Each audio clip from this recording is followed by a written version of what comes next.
Welcome back. Have you ever found yourself collecting all the right tools, but still feeling stuck? Like you know how to ground yourself, how to breathe, how to journal, how to say affirmations, and yet the feelings that you don't want or the experience that you don't want, maybe it's anxiety, maybe it's other things, it still lingers. Today, what I want to do is I want to challenge that pattern that I see so often. And it is the search for the next coping tool. Well, maybe it's got to be this tool or that tool, or I just need practical tools instead of what you really need, instead of the very thing that is going to set you free.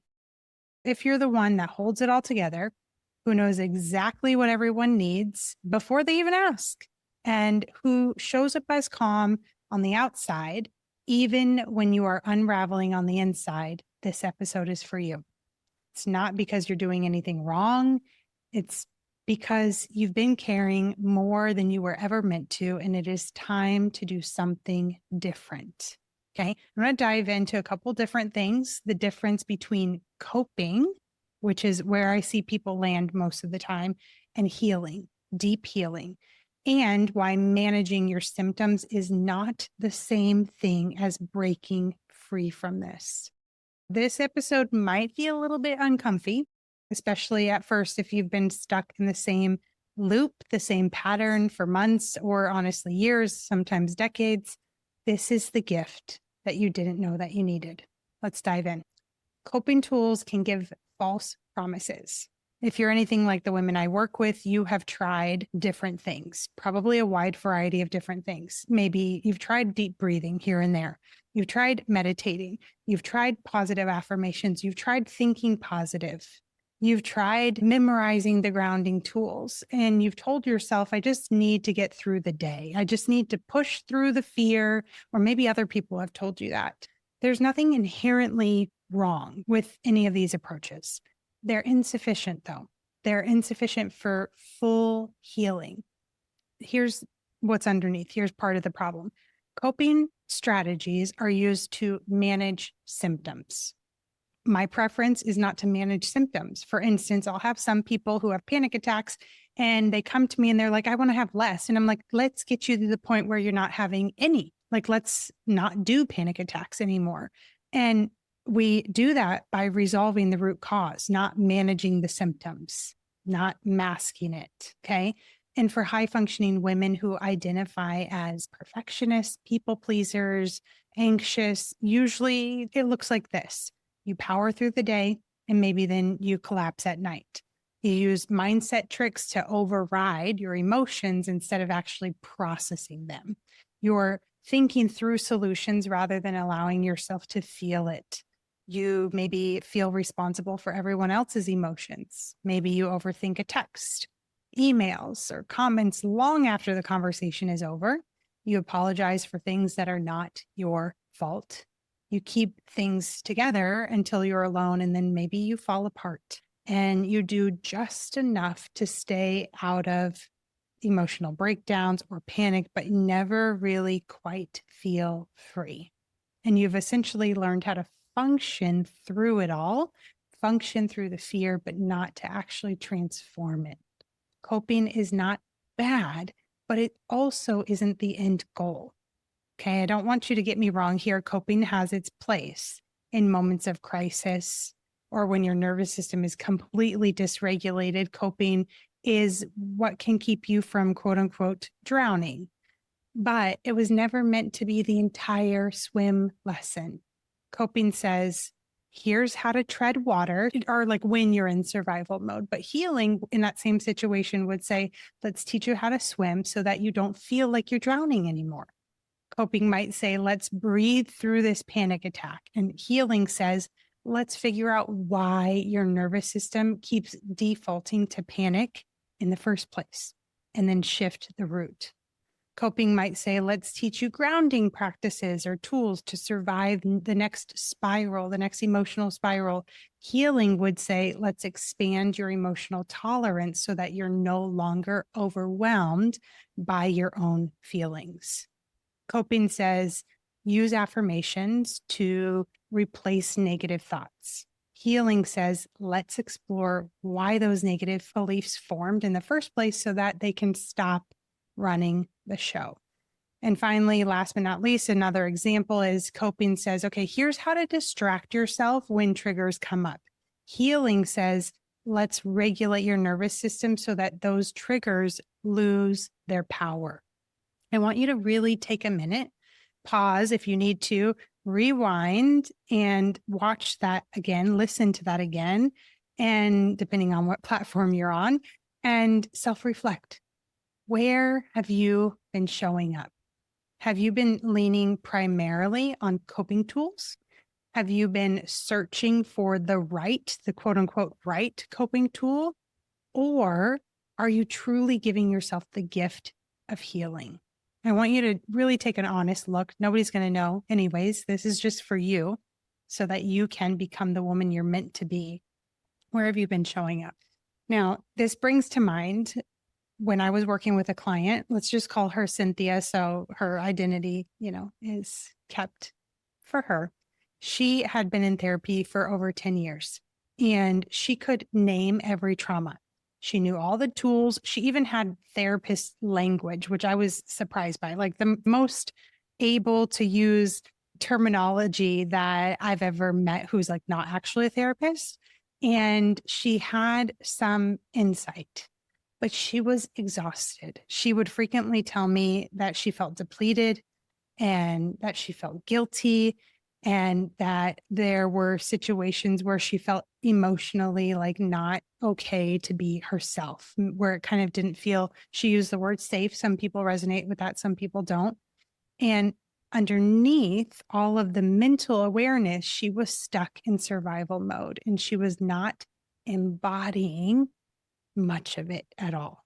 Her nervous system had been caught up with like, I'm going to intellectualize this. I'm going to keep it all in the head and make it make sense. In other words, like she knew it on the cognitive level, but she was not applying and embodying the tools herself. And she said to me, I know what to do, but like, how do I really heal? She knew the tools, but she didn't know how to feel better. It had only helped so much. Her focus, at least part of the time, was on what other people needed to do differently so that she felt okay. Like a minute ago when I mentioned so that she felt safe, this is what I was alluding to. Like if certain people weren't behaving in a certain way, then she didn't feel okay. And that's not what we want. That's not the experience when you've really healed. Does that sound familiar? What she needed was healing. She didn't need more coping. She didn't need more tools. She didn't need another worksheet. She didn't need another journal prompt, although I'm a fan of journal prompts, not dissing any of that. She needed to recalibrate her nervous system and build self-trust.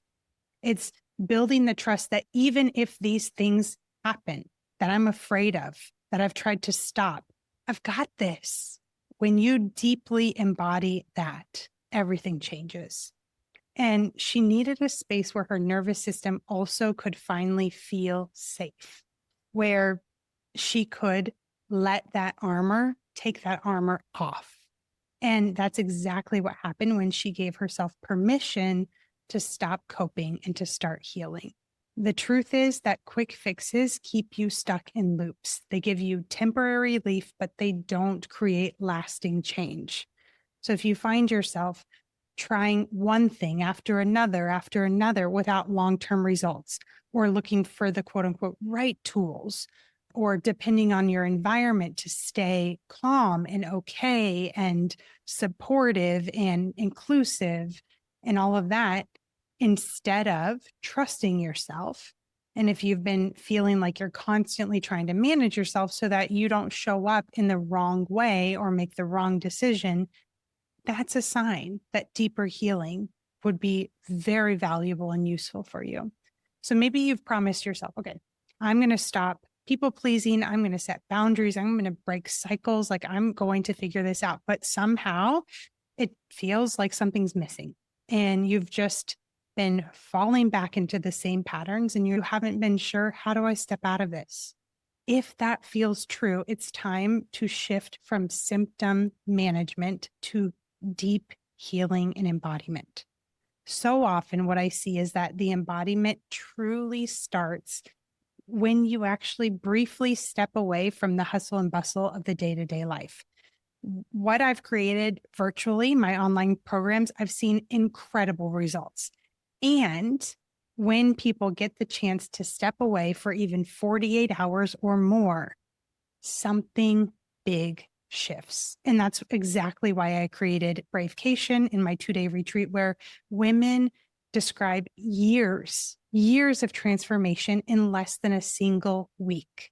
Because healing doesn't just happen when you're rushing around between appointments and trying to solve everyone else's problem, or trying to, hide or just get through it mode. And then you give yourself 30 minutes or 60 minutes to figure something out. There can be a part of you that's not going to fully go all in because you've got the next thing to do. But when you're surrounded by peace and you're supported by women who get it, and you're immersed in a space where healing is the only thing that you need to do, there's no other obligations, there's no other responsibility, then it's inevitable when you go all in. In-person retreats are truly different. And that's actually how I started my own journey. I went to a 5-day intensive, immersive experience, and it was completely life-changing. Like, it quite literally changed the trajectory of my entire life. I wouldn't be here right now doing what I'm doing if it weren't for that moment. And I want as many people as possible to have that beautiful of an experience as well. When you're immersed in a space of safety and regulation and nervous system recalibration, you step out of the environment that keeps forcing those stress patterns. You're guided through emotional release. You're held in safety. You're supported. Your nervous system can reset, and you can embody more and more trust rather than just trying one mindset tip and another mindset tip. Okay. You get to actually experience what it feels like to feel safe in your body. And many women, for the very first time, especially when they've grown up in a traumatic environment.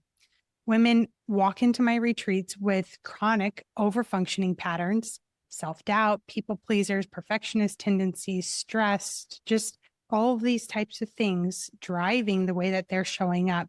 And they leave saying things like this: "This was more effective than a decade of therapy." That's what Victoria told me. "I finally feel free in my own body. I feel more comfortable in my own skin than I ever have." That's what Jess told me. "I understand myself for the first time now, and I feel peace for the first time in years." That's what Kate told me.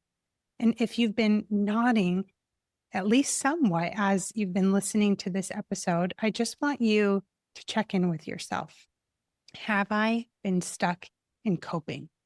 And I want you to know this: you're not behind. You're right where you're supposed to be, and you're set up perfectly to begin full, deep, true healing. And if you're even curious about what it would be like to stop managing your symptoms and to start transforming them, I want to personally invite you to join the BRAVE-cation priority list. You'll be the first to hear when doors open again, and you will get exclusive early access before we announce it publicly. And you'll get a free guided meditation, return to center. And this is really a nervous system reset for women who have been holding it all together. So all you need to do is just go to www.brave-method.com/priority-list. I'll put that in the show notes so you can just click it as well and add your name, and you'll get instant access to the meditation, and you'll be added to that priority list. This is important because at the time of this recording, there's only 6 spots left, and they go quickly. This is more than a retreat. This is your reset. It's your homecoming, and it is your proof that you don't have to live in survival anymore. Until next time, take the brave step. You've got this.